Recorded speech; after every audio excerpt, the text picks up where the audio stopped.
Olá, tudo bem? Seja bem-vindo à sexta aula do Instituto Bíblico Digital. Nós estamos tratando sobre salvação e esta é a terceira aula sobre esse assunto.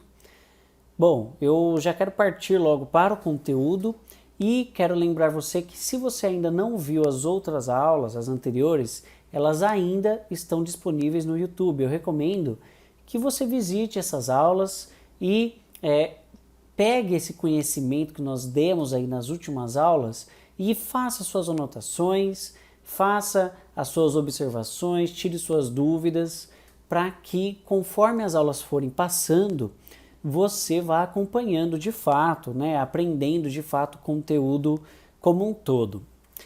E nessa aula nós vamos aí falar sobre deixando para trás o velho homem.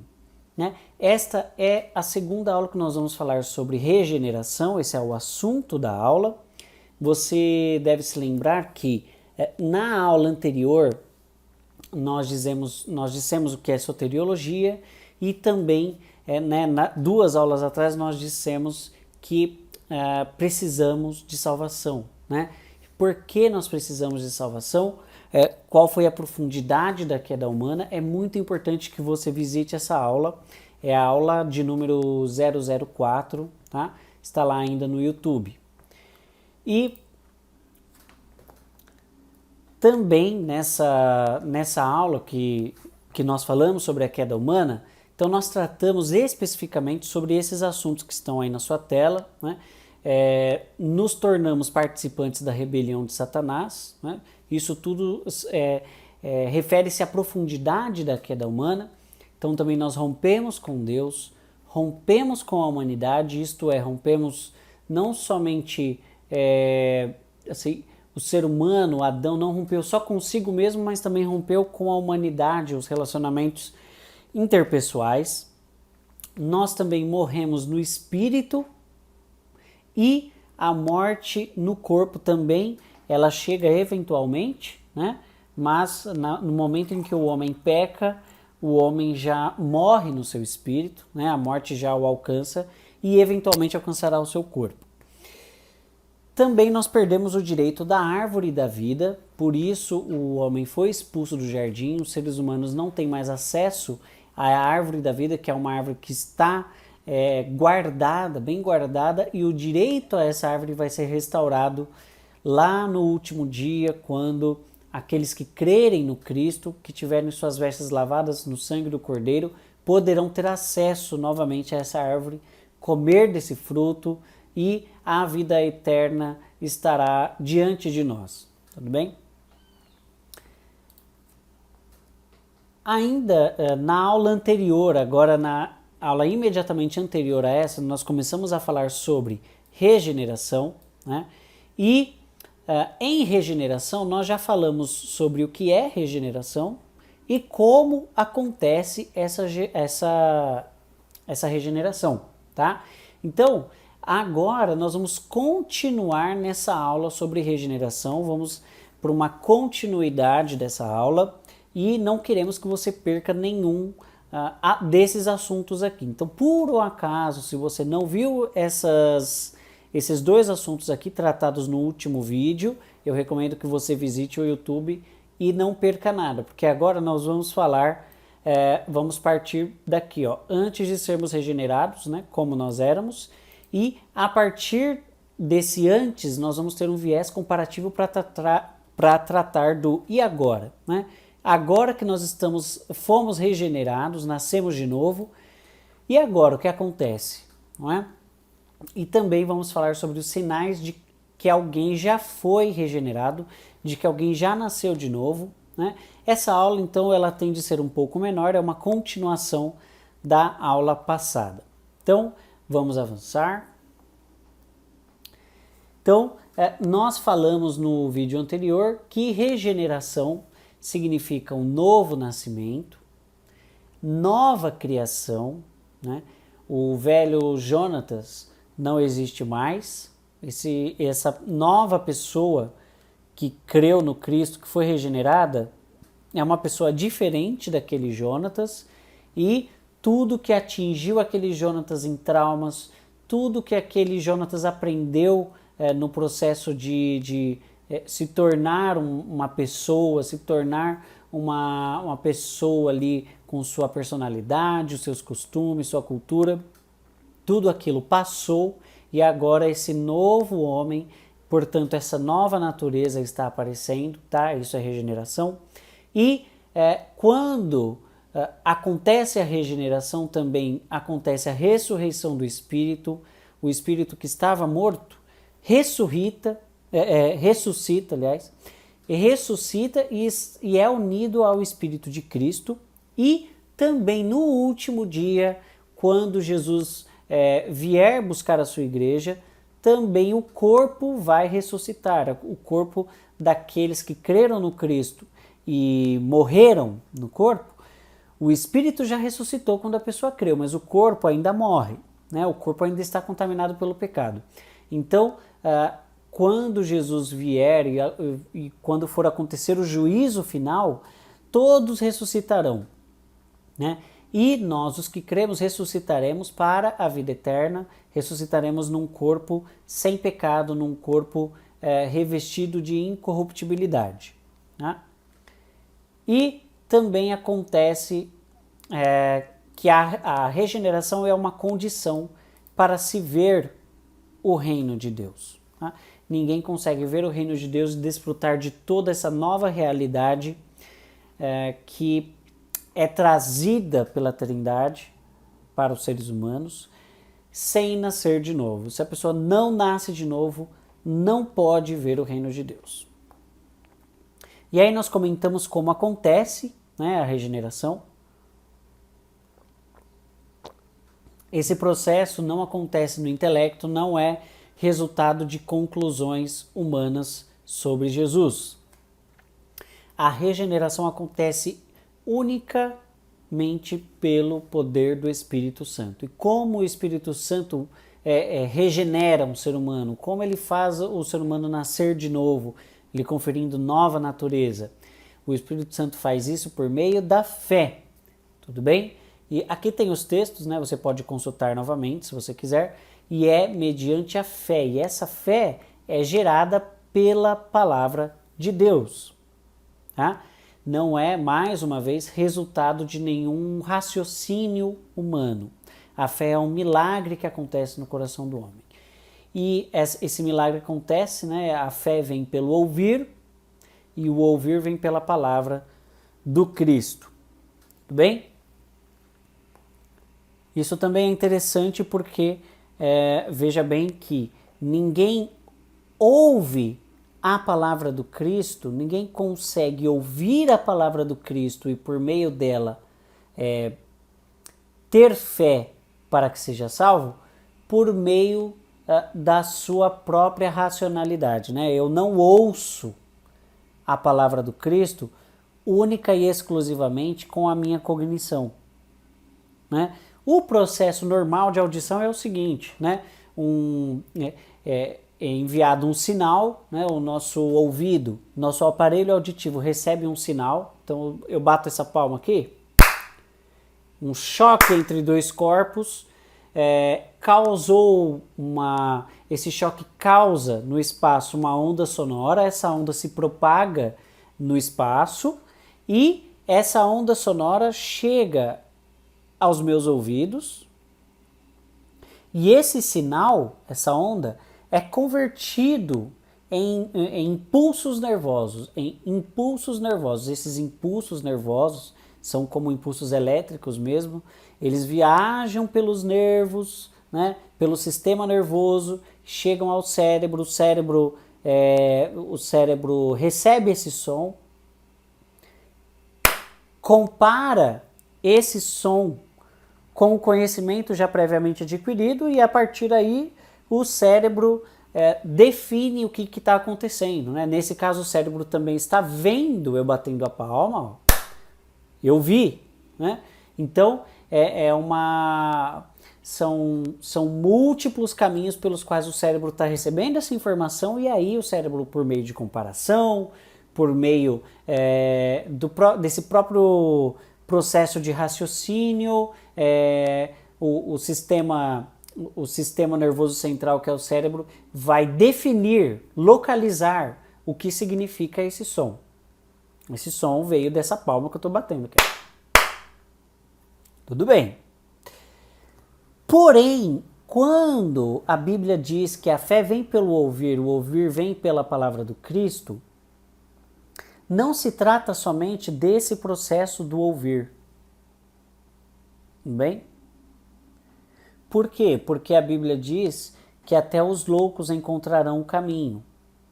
Bem? Então, se uma pessoa que não tem plenamente formado esse sistema, todo esse sistema complexo de compreensão dos sons, esse sistema complexo de comparação dos significados e etc., quando ela ouve o Evangelho, ainda assim ela pode crer. Por quê? Por que isso acontece? Isso acontece justamente pelo seguinte fato: o ouvir, a fé vem pelo ouvir, não é? E o ouvir não vem pela resposta funcional e intelectual, racional do ser humano. O ouvir vem pela palavra do Cristo. Isso significa dizer que quando o Evangelho é pregado, quando o Espírito Santo fala ao ser humano, diretamente com o ser humano, não é? Quando o Evangelho, que é o poder de Deus para a salvação de todo aquele que crê, atinge o ser humano, ele não o atinge pura e simplesmente aqui na cabeça. Quando você ouviu o Evangelho, claro que você ouviu com sua audição também, não é? Esse processo também acontece. Mas esse ouvir de forma mais profunda é ouvido pelo Espírito. É ouvido pelo Espírito, e por isso o Espírito ouve o Evangelho.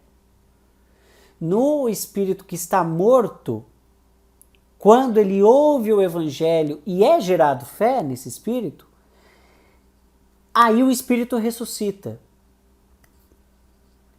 Por isso que eu não consigo, mais uma vez salientando, por meio de argumentações, por meio de racionalizações sobre Jesus, sobre o Evangelho, não consigo chegar no espírito da pessoa que está ouvindo. Eu só consigo dialogar a nível cognitivo. Tudo bem? Porque o ser humano, uma vez que o ser humano caiu e o seu espírito está morto, as faculdades que o Espírito Santo tinha quando estava vivo, isto é, o relacionamento perfeito com Deus, essas faculdades estão perdidas. Então, o meu discurso nunca poderá chegar ao Espírito. O Espírito, ele relaciona-se com Deus. Tudo bem? Então, quando o Evangelho é pregado, por isso que o Evangelho é poder de Deus para a salvação daquele que crê. Por isso que não é um amontoado de palavras, não é um discurso feito de proposições logicamente encadeadas. Tudo bem? É poder, é puro poder de Deus para a salvação. De quem? Daquele que crê. E o Evangelho, então, ele fala, é Deus falando diretamente ao espírito do homem. Uma vez que o homem ouve o Evangelho no seu espírito, é como se literalmente o espírito é ressurreto, não é? Se a pessoa crê no Evangelho, o Espírito Santo é ressurreto naquele momento. Por isso o ouvir vem pela palavra do Cristo. Então vamos avançar aqui. Isso a gente viu na próxima aula, na aula anterior, aliás, no vídeo anterior com mais detalhes. E hoje, então, nós vamos partir para um viés mais comparativo, porque geralmente fica mais fácil de se entender qualquer conceito quando nós comparamos, tá? Então vamos entender como nós éramos antes de nascermos de novo, o que é um homem que está morto em seus delitos e pecados, para que quando nós continuarmos a tratar de regeneração daqueles que são nascidos de novo, nós entendamos a profundidade disso, não é? E de onde nós somos tirados. Então vamos ler aí Efésios 2. Vamos abrir em Efésios 2.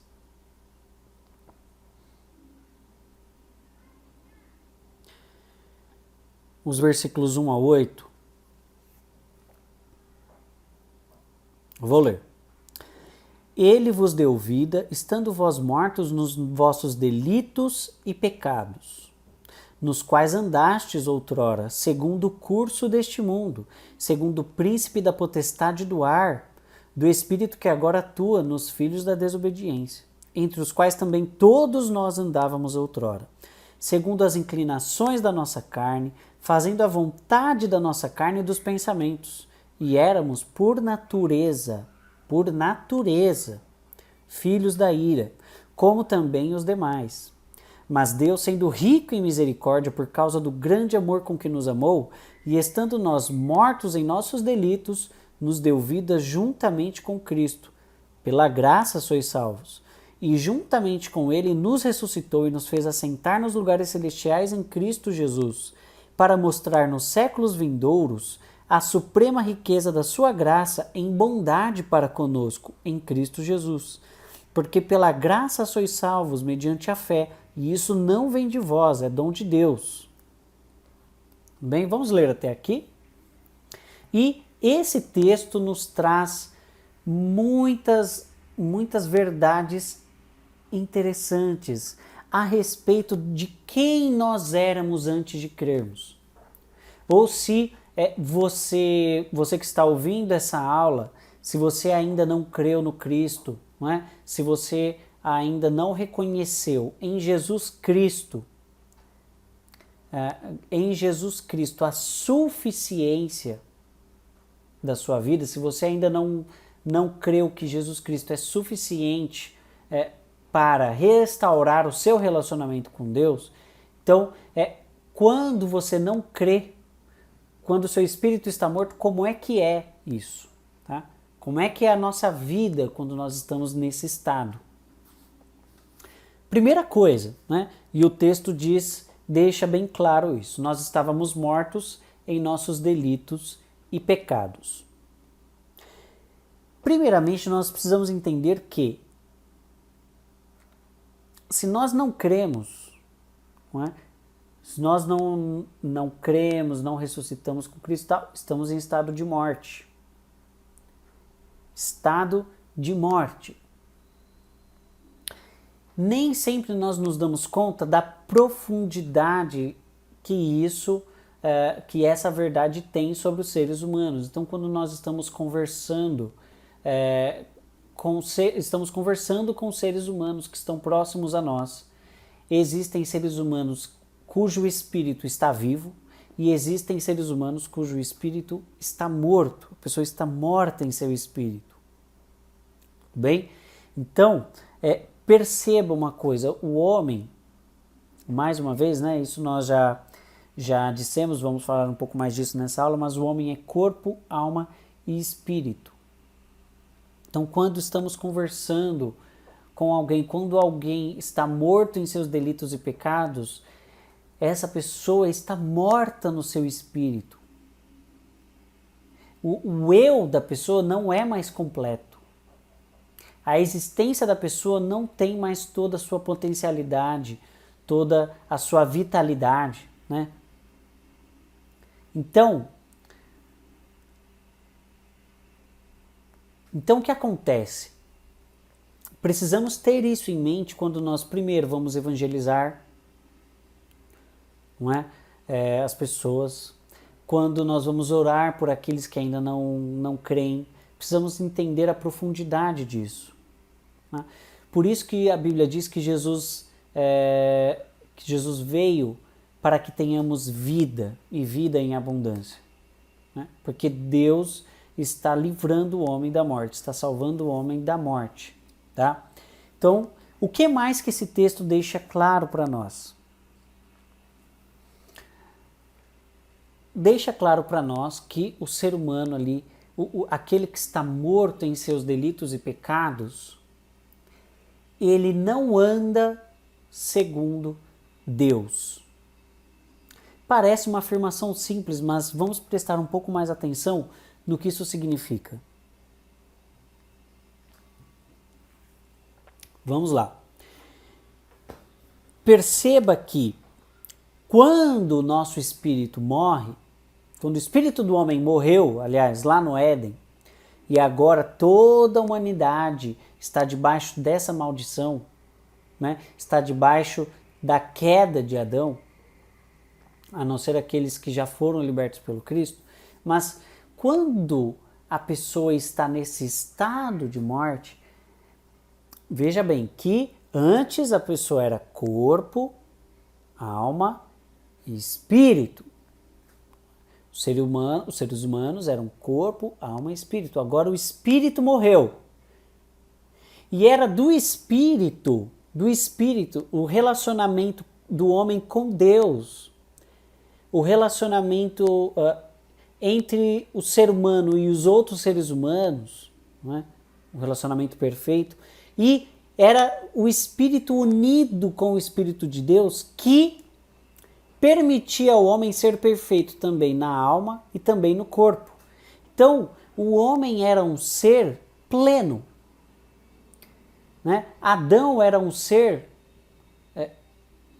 plenamente satisfeito e plenamente satisfazia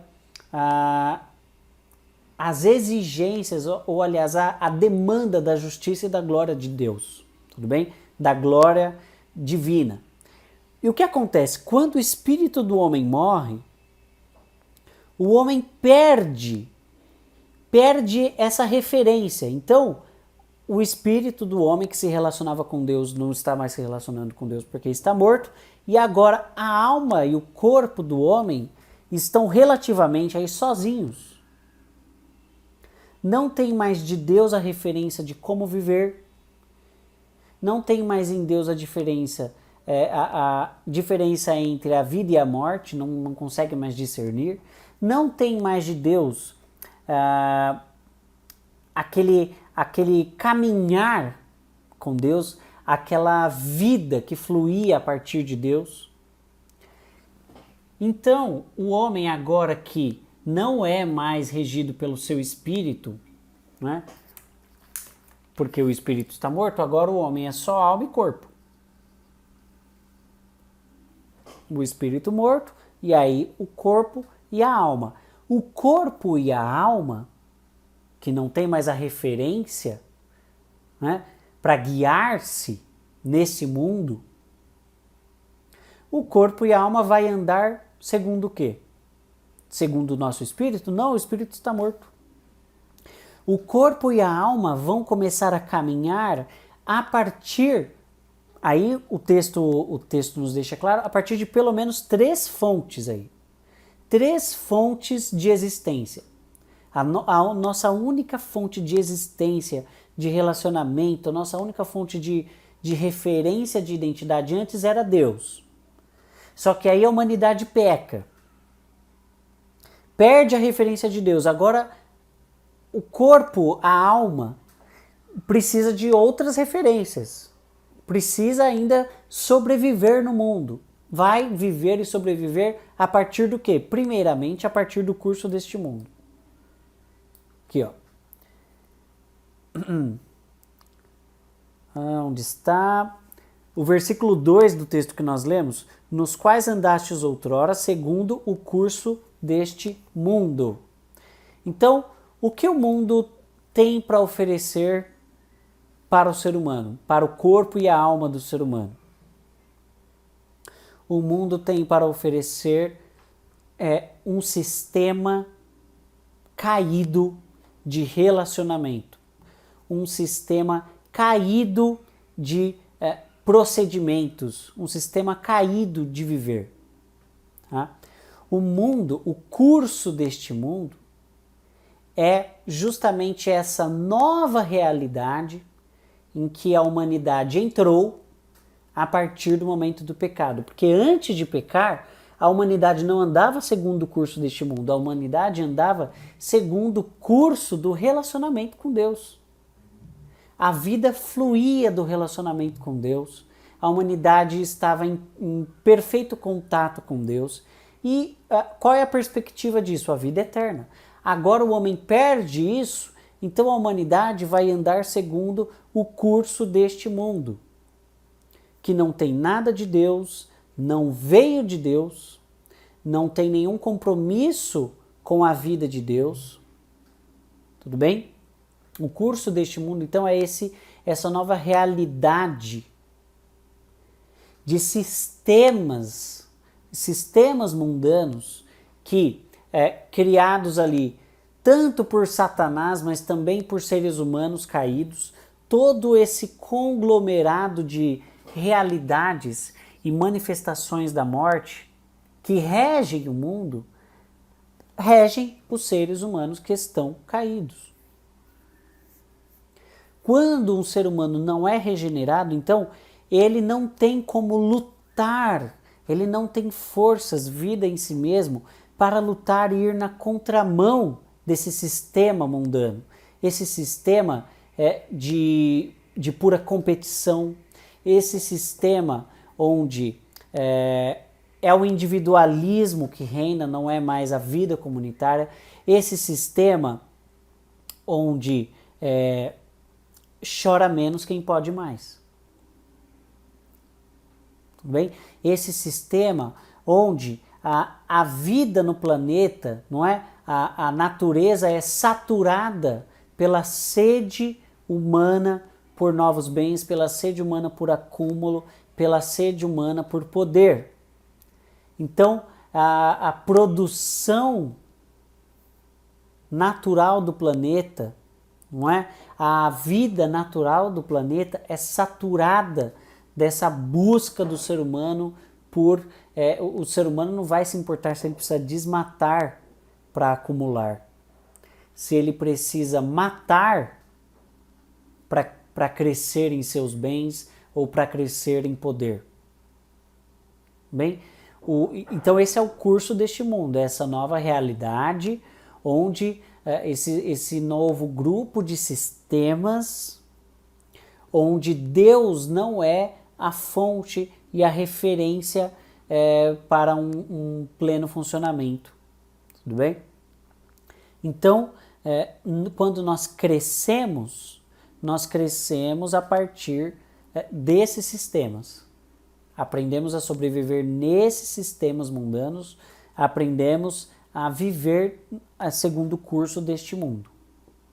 O que mais que nós podemos dizer que nos atingia antes de crermos no Cristo?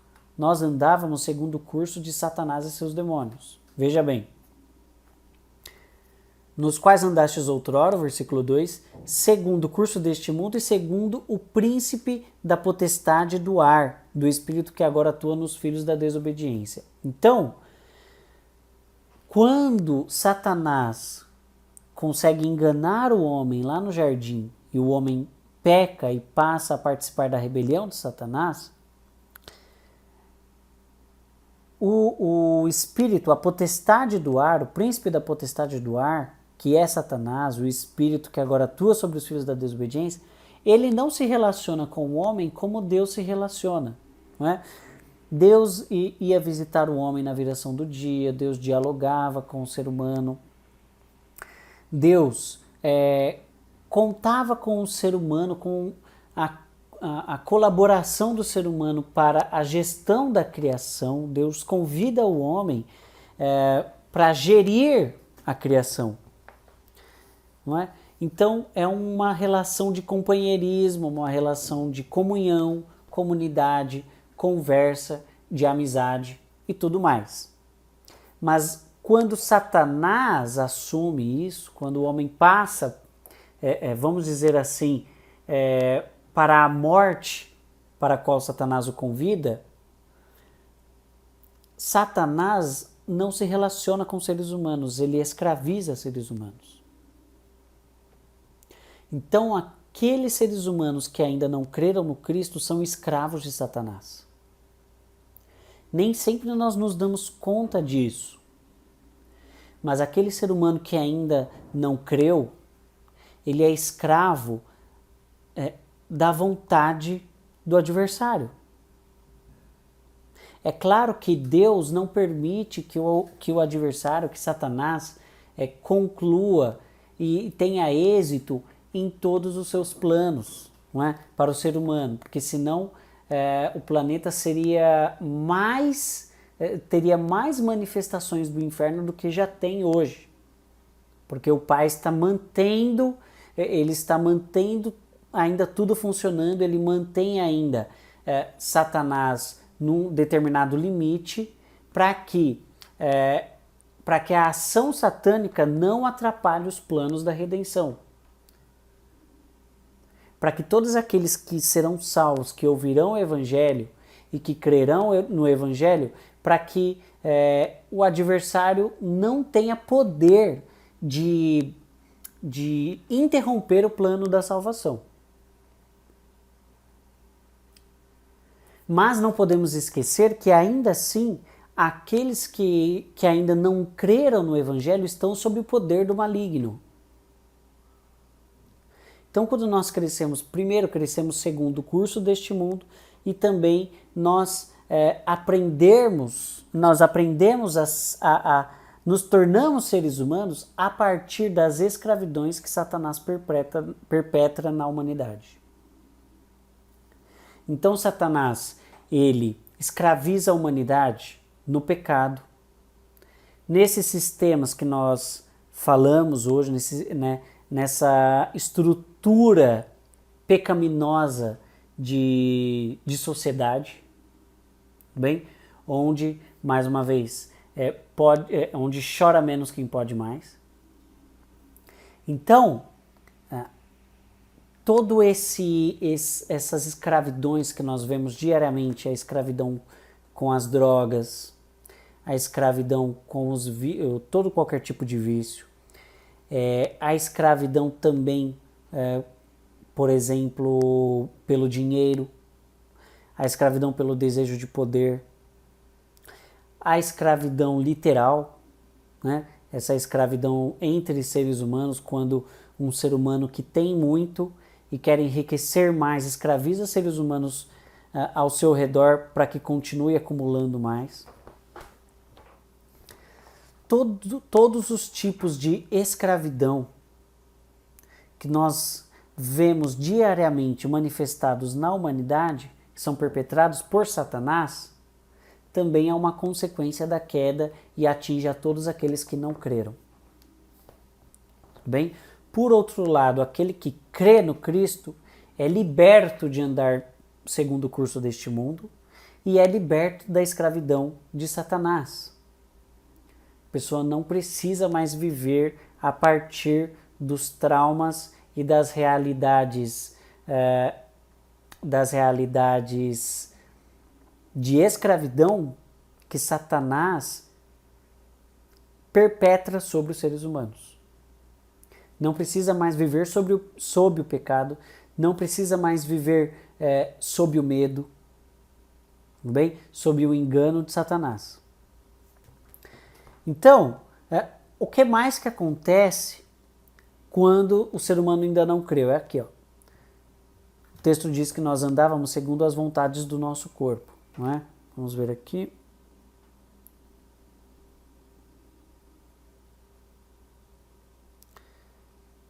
O versículo 13, entre os quais também todos nós andávamos outrora segundo as inclinações da nossa carne, fazendo a vontade da carne e dos pensamentos. Então, o homem não tem mais o espírito para ditar qual é o nosso procedimento. Agora, nós, uma vez que a humanidade caiu, a humanidade só tem, então, a alma e o corpo. O corpo tem instintos. O corpo quer comer, o corpo precisa de relacionamento e o corpo tem o instinto da sobrevivência. Então, tudo que o corpo pede, agora a humanidade vive a partir desses desejos do corpo. Quer dizer que quando o espírito do homem lá no jardim, estava vivo, o homem não tinha desejos no corpo? Tinha desejos no corpo, porque isso quem criou foi Deus mesmo. Não é? Essa questão do instinto, do desejo, não é? Essa questão das necessidades mesmo do corpo, de relacionamento, essa coisa do corpo sempre buscar a vida, optar pela vida, esse instinto de sobrevivência, tudo isso é criado por Deus e faz parte do pleno funcionamento do corpo. Mas, uma vez que o homem tem o seu espírito vivo, é o espírito quem governa tudo isso. Então, uma vez que o ser humano se converte e o espírito agora é ressurreto, unido ao Espírito de Cristo, e o homem passa a manifestar a glória de Deus na sua vida, passa a manifestar a vida eterna, nem sempre nós vamos atender os desejos do corpo. Mas nós não vamos atender a todos os desejos do corpo, não é por causa das convenções morais da nossa sociedade. Nós não vamos atender a todos os desejos do corpo, porque nem tudo que o corpo pede glorifica a Deus. Nem tudo que o corpo, nem tudo aquilo de que o corpo anseia representa a vontade de Deus naquele momento. Então, vamos colocar aqui um exemplo da gula, não é? Nosso corpo ele anseia por comida, né? Ele anseia por matar a fome, por nutrição. Então, existe um momento que nós estamos ali comendo e tal, e aí de repente percebemos que matamos a nossa fome, mas a gente quer continuar comendo, né?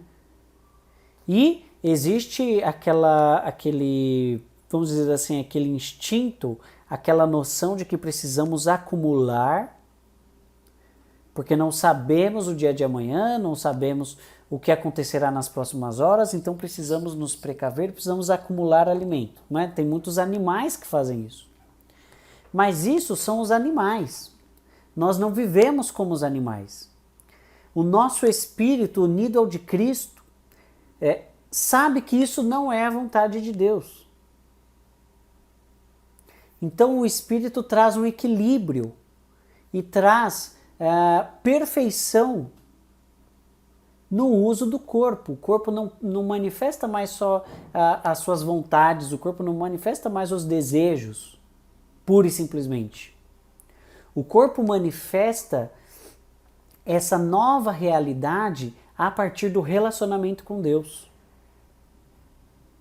O meu corpo não é mais escravo de suas necessidades. O corpo agora é livre para relacionar-se com Deus, e eu sou livre no meu corpo para manifestar a glória de Deus nas minhas decisões. E o texto também vai dizer que, além dessas inclinações da nossa carne, nós vivíamos antes fazendo a vontade da carne e dos pensamentos. Perceba que os nossos pensamentos, quando eles não partem do Cristo, eles não vêm a partir da realidade do Cristo, a partir da realidade do reino de Deus, esses pensamentos não têm garantia nenhuma que eles condizem com a vontade de Deus. E os seres humanos que ainda não creram no Cristo, que estão mortos em seus delitos e pecados, nós, quando estávamos mortos em nossos delitos e pecados, nós vivíamos segundo os nossos pensamentos. Mas quem disse que os nossos pensamentos glorificavam a Deus? Não.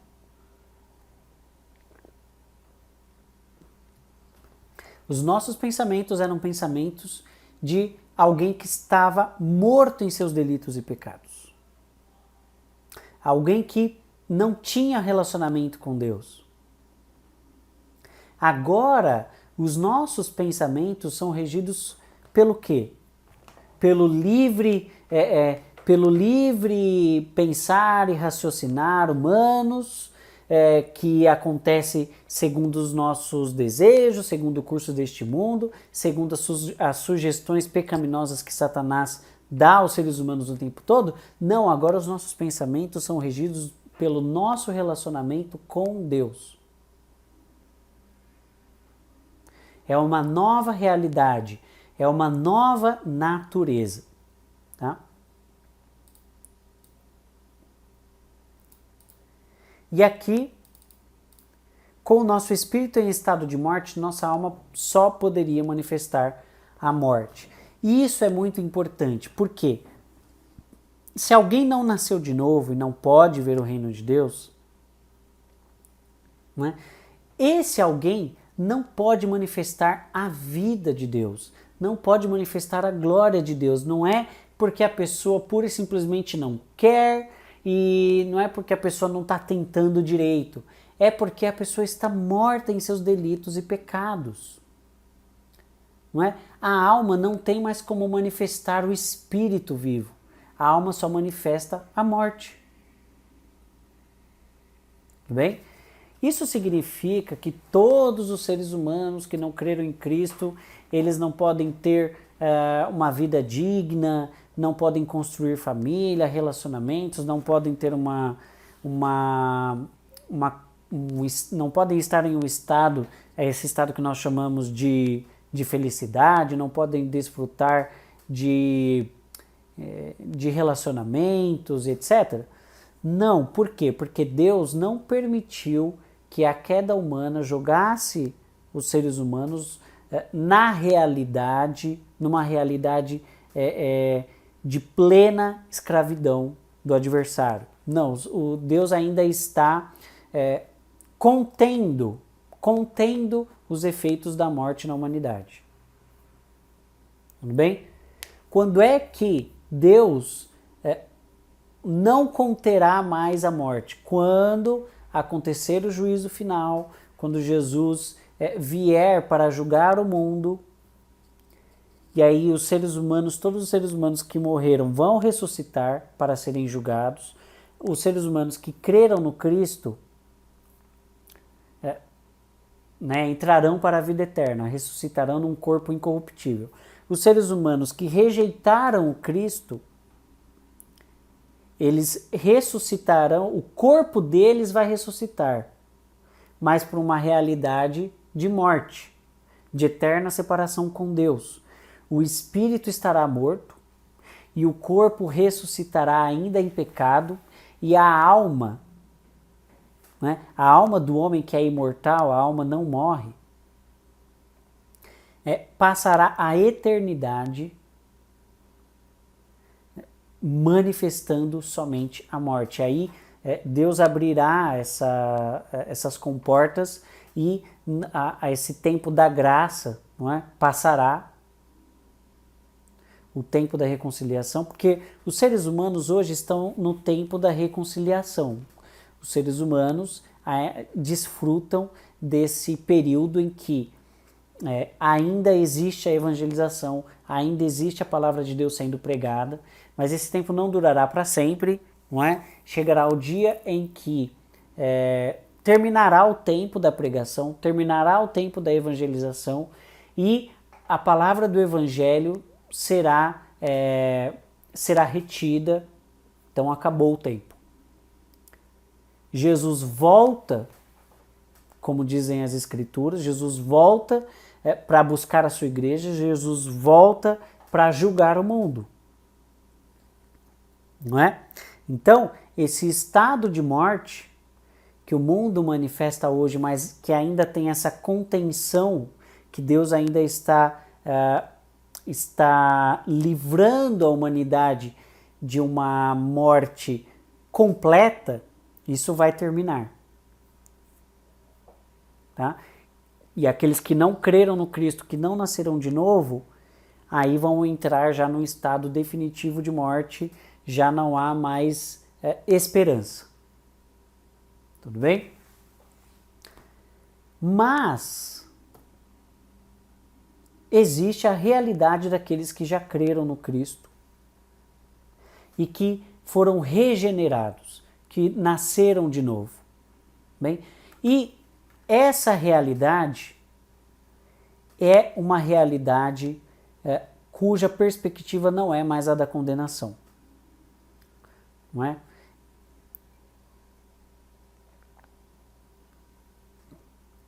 Existe em todo ser vivo, em todo ser criado, sejam anjos, sejam demônios, sejam seres humanos, existe uma perspectiva da eternidade.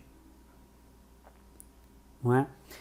Essa perspectiva da eternidade é o que é uma das coisas que gera todos esses movimentos religiosos pelo mundo todo, não é? Existe uma coisa em comum a todos os seres humanos, em toda tribo, em toda pequena vila, ali onde nunca foi nenhum visitante, ali no interior da África, naquele lugar inexplorado, existe uma coisa, a perspectiva de eternidade. Não é? Existe a noção de que existe Deus, existe algum Deus. Existe algo a mais do que nós vemos com os nossos olhos. E também existe essa noção de que quando o ser humano morre, não acabou. Claro que existe hoje toda essa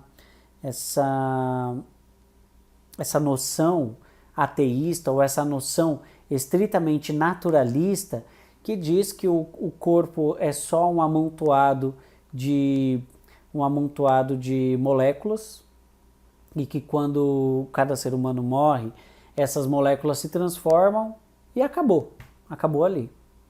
Mas a Bíblia nos diz que o ser humano, a alma humana não morre. A alma humana ela é criada e é eterna, não é? Ou todos os seres humanos, ou também que todos os seres humanos que nasceram nunca deixarão de existir. Então, se você já creu no Cristo, você viverá a eternidade com Deus. Se você ainda não creu, ainda existe, claro, esperança, mas para aqueles que não creram de qualquer maneira, que já morreram, não creram, não existe mais a perspectiva da vida eterna. Mas eles não deixaram de existir. Bem, nenhum ser humano deixa de existir. Então, o que eu ia dizendo é que todo ser, toda criatura tem uma perspectiva. A perspectiva dos anjos caídos, de Satanás e seus demônios, é um pleno desespero. A única perspectiva que um demônio tem é a da condenação. Já não há mais esperança, já não há mais arrependimento, não há mais, literalmente não há mais esperança mesmo. Só há a desesperança, o desespero da condenação iminente. O adversário será vencido e jogado ali no lago de fogo. Não há escapatória para essa perspectiva de condenação. Também existem os seres humanos que ainda não creram, e esses seres humanos ainda há a perspectiva, a possibilidade de salvação. Então eles estão num mundo que não lhes dá esperança. Eles estão ainda sob a condenação porque não creram no unigênito de Deus ainda. Mas ainda há esperança em que, ouvindo o Evangelho, eles passem a crer. E aqueles que creram e ressuscitaram com Cristo, eles vivem a partir de uma viva esperança. Olha o que o texto diz aqui, 1 Pedro 1,3. Vamos ler. 1 Pedro 1,3. Bendito Deus e Pai de nosso Senhor Jesus Cristo, que segundo a sua misericórdia nos regenerou para uma viva esperança, mediante a ressurreição de Cristo Jesus dentre os mortos. Então, a ressurreição de Cristo dentre os mortos nos dá a esperança, plena esperança de ressurreição. nós ressuscitaremos com Cristo no nosso corpo, assim como nós já ressuscitamos no nosso espírito. Essa é a nossa esperança, é uma viva esperança. Por isso, quando você conversa com um cristão, quando você conversa com o irmão em Cristo, você percebe essa esperança nele. Você percebe a perspectiva da vida eterna que está diante dele. Por quê? Porque nós ressuscitamos para uma viva esperança.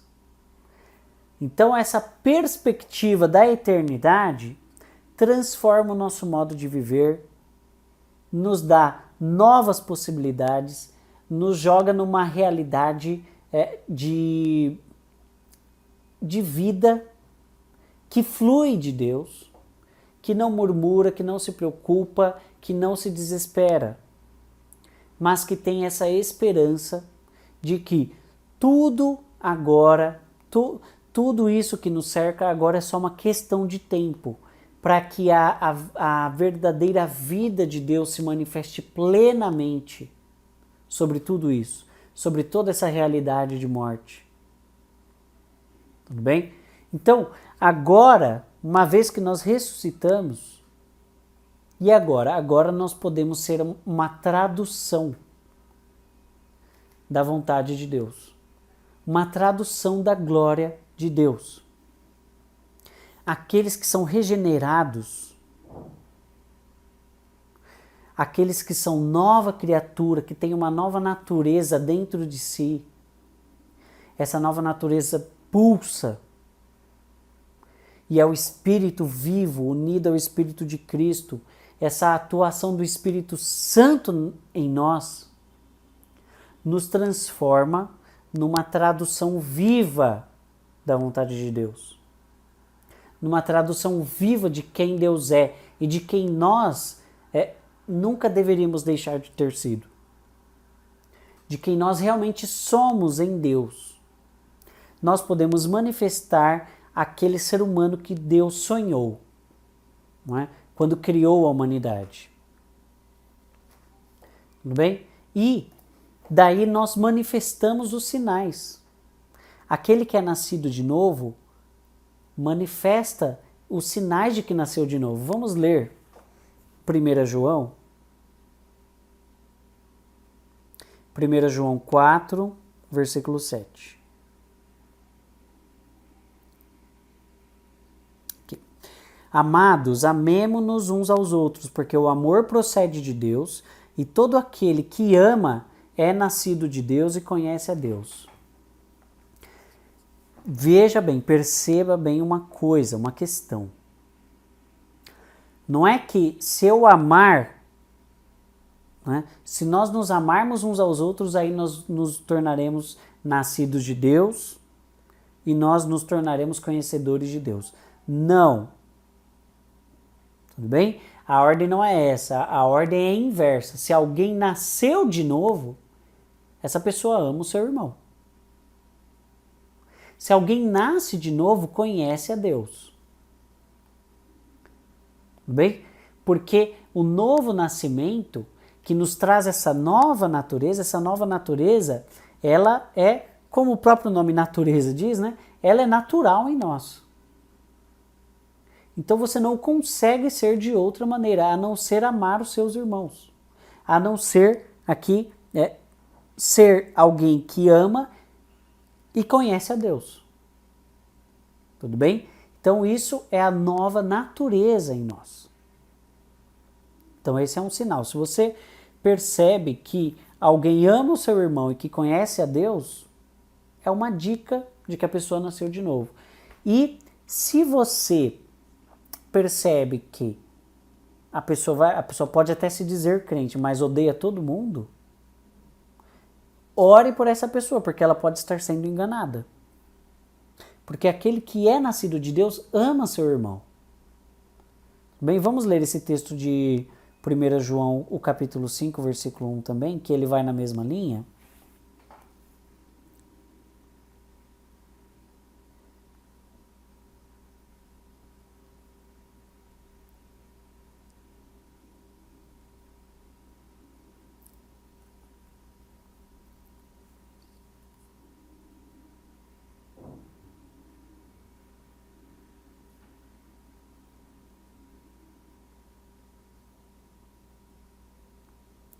Aqui.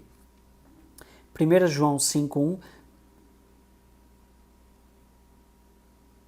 Todo aquele que crê que Jesus Cristo é nascido de Deus e todo aquele que ama ao que o gerou, também ama ao que dele é nascido.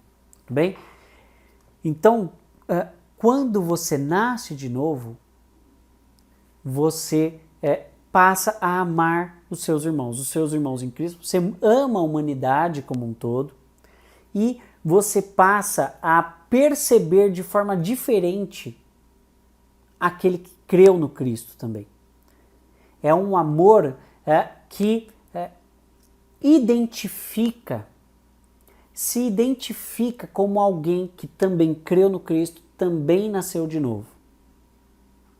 Bem?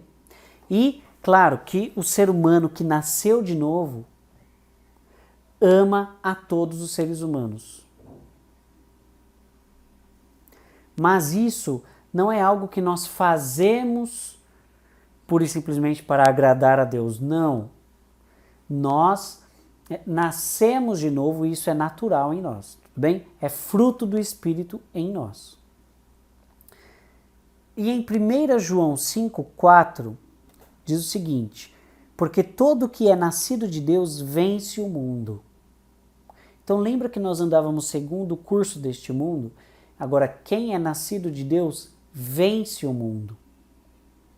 Não é que, perceba, não é que quem é nascido de Deus vai se esforçar e vai lutar contra os sistemas do mundo e vai conseguir vencer porque vai se esforçar muito. Não. Aquele que é nascido de Deus vence o mundo. Não vence o mundo porque se esforçou, vence o mundo porque essa nova natureza é atuante nele.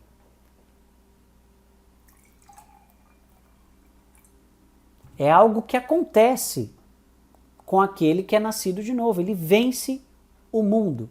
A vitória, então, contra o mundo não é fruto do meu esforço, ainda que no processo de batalha contra o adversário, no processo de batalha pelos seres humanos que nos cercam, de batalhar por eles, por amor a eles, e esse processo de evangelizar, de pregar o evangelho e chamar todos ao arrependimento, tudo isso exige esforço, claro, mas esse esforço, então, não é algo que eu faça para atingir o resultado de agradar a Deus ou para atingir o resultado de ser uma pessoa que é nascida de novo. Não, isso parte da minha nova natureza, porque eu nasci de novo. Tudo bem? Então, perceba que não é uma meritocracia, não é uma nova realidade fruto do meu trabalho. É um trabalho meu, é uma vitória minha que acontece porque eu nasci de novo. Tudo bem? E o mesmo acontece aí no restante do versículo.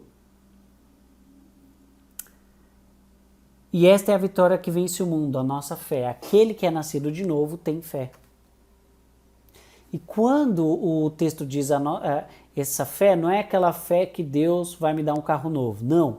É a nossa fé. Quando ele está falando de fé, ele está falando da nossa fé. A fé é a fé que nos une. A fé que nos transformou em comunidade. Que fé é essa? A fé de que Jesus Cristo é suficiente para restaurar o meu relacionamento com Deus. O sacrifício do Cordeiro foi plenamente eficaz para nos trazer de volta para Deus. É dessa fé que João está falando. Bem, aquele que é nascido de Deus, por meio dessa fé, vence o mundo. Essa fé é a vitória que vence o mundo. Deu para entender? E outra coisa, 1 João, vamos voltar aí no capítulo 2, versículo 29. Se sabeis que ele é justo, reconhecei também que todo aquele que pratica a justiça é nascido dele. Mais uma vez, perceba que a ordem não é essa ordem que às vezes nós estamos acostumados, que é essa ordem assim: você quer ser salvo? Então pratique a justiça. Não adianta só crer em Deus, não adianta só crer em Jesus Cristo e crer no Evangelho, não. Tem que praticar a justiça, porque se você crer no Evangelho e não praticar a justiça, você não vai ser salvo. Você precisa crer, mas também precisa praticar a justiça. Não, a Bíblia não diz isso. O que a Bíblia diz é que quando você crê no Evangelho, você ressuscita com Cristo, agora há uma nova natureza atuando em você, o Espírito Santo atua em você e isso gera em você prática de justiça. De forma que, quando eu encontro em mim prática de justiça, eu não encontro méritos do Jonatas, eu encontro méritos do sacrifício do Cordeiro. É por causa dos méritos do sacrifício do Cordeiro, que foi plenamente eficaz, que foi uma obra perfeita, que eu pratico a justiça. E é a partir disso que eu pratico a justiça. Senão, para cada ato de justiça que eu praticar, eu vou me sentir mais bonzinho. Não, eu não pratico coisas porque sou bonzinho, não pratico boas obras porque sou bonzinho ou para me tornar alguém melhor. Não, aquele que é nascido de Deus pratica justiça, é algo natural para ele. Porque aquele que é nascido de Deus, o Espírito Santo age nesse ser humano. Tudo bem? Deus tem livre acesso para transformar dia após dia esse ser humano, fazendo com que o velho homem morra cada dia mais e a nova natureza apareça. E eu viva a partir do meu espírito, não a partir das vontades da minha carne, dos meus pensamentos que estão sujeitos à minha cultura, os meus pensamentos que estão sujeitos às sugestões do adversário, os meus pensamentos que estão sujeitos aos enganos. Não, eu vivo agora a partir da ação do Espírito de Deus, que testifica com o meu Espírito de Deus que eu sou filho de Deus, e agora o Espírito de Deus vai me transformando, tudo bem? Ele vai fazendo morrer esse velho homem, esse Jonatas, do jeito que o Jonatas aprendeu a ser, esse Jonatas em quem muitas vezes eu tento me segurar, porque muitas vezes eu penso que é melhor ser desse jeito como o Jonatas aprendeu a ser, mas não, o Espírito Santo vai me vencendo. Quanto mais eu me rendo ao Espírito Santo, o Espírito Santo tem a oportunidade de, dia após dia, trabalhar em mim, me transformar. O fruto desse trabalho do Espírito é a prática de justiça. É a vitória contra o mundo. É o amor contra os nossos irmãos.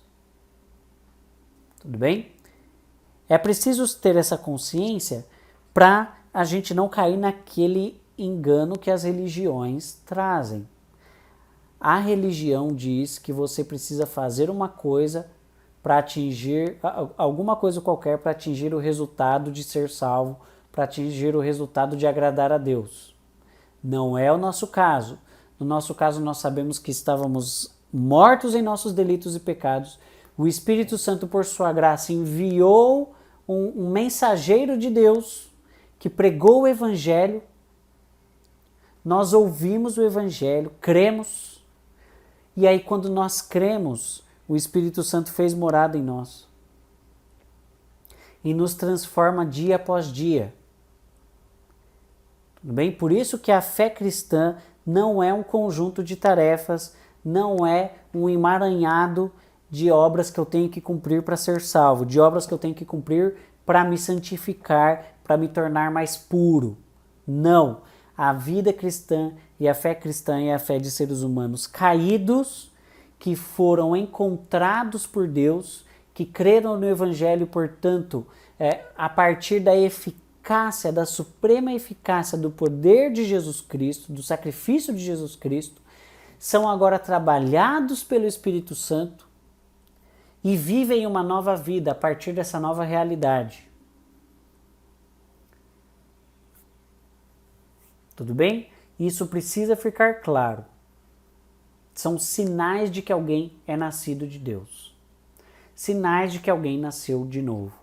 Quais são os frutos nessa pessoa? Tudo bem?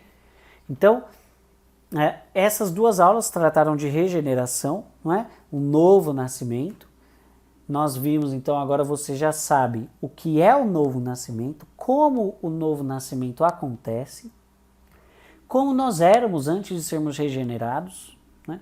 Segundo o que nós andávamos, não é? Sabemos agora o que acontece, não é? Para que nós vivemos agora, uma vez que nascemos de novo, e quais são os sinais de que nós realmente nascemos de novo. Tudo bem? Então, eu espero que você tenha compreendido essas verdades.